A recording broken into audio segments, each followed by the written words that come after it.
Shalom dan selamat pagi bagi kita semuanya.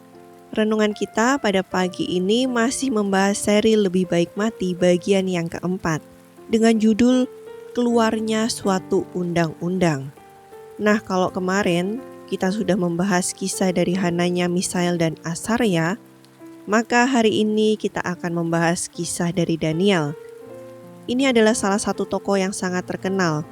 Sering diceritakan di kisah anak-anak ataupun khotbah orang dewasa, bahkan filmnya pun ada dibuat. Kisah Daniel ini kita bisa baca lengkapnya di Daniel pasal yang ke-6, karena kita tidak akan menceritakan secara lengkap. Nah, kita tahu di kisah Daniel pasal yang ke-6 ini ada sebuah undang-undang yang dikeluarkan oleh raja. Mengenai apa? Mari kita baca di Daniel 6 ayat yang ke-8. Suatu larangan, agar barang siapa yang dalam 30 hari menyampaikan permohonan kepada salah satu dewa atau manusia, kecuali kepada tuanku ya raja, maka ia akan dilemparkan ke dalam gua singa. Jadi ada satu undang-undang yang dikeluarkan, bahwa kalau ada seseorang yang menyampaikan permohonan kepada salah satu dewanya mereka ataupun manusia kecuali kepada Raja Darius, maka ia harus dilempar ke gua singa. Nah, saat undang-undang ini keluar, sekali lagi kita bisa melihat iman yang luar biasa dari Daniel. Nah, ini salah satu contoh lagi ya, tokoh di Alkitab yang mengikuti prinsip lebih baik mati daripada tidak menghormati atau melanggar hukum Allah.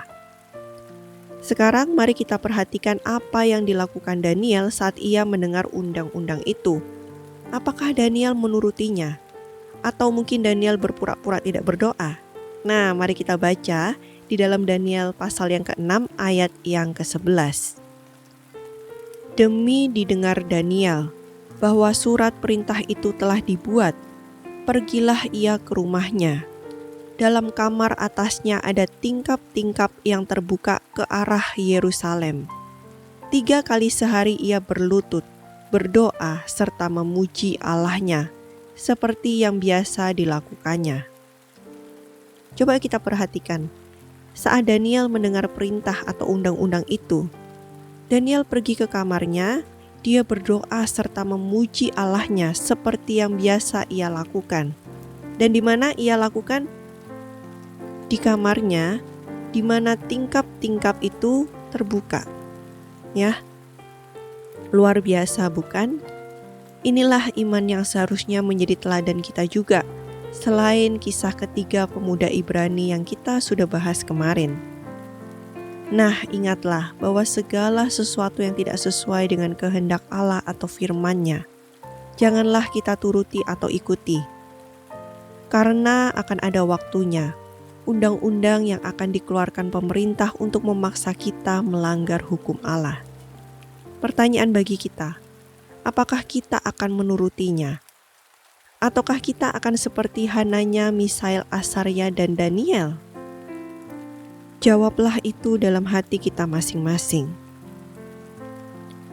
Kiranya renungan kita pada pagi hari ini boleh membuat kita merenungkan dengan sungguh-sungguh apa yang akan kita lakukan nanti jika undang-undang akan keluar yang memaksa kita untuk melanggar hukum Allah. Kiranya kita boleh sungguh-sungguh berdoa kepada Tuhan, sehingga kita diberikan kekuatan untuk boleh memiliki iman seperti Daniel, Hananya, Misael, dan Azarya. Selamat pagi dan Tuhan memberkati kita semua. Amin.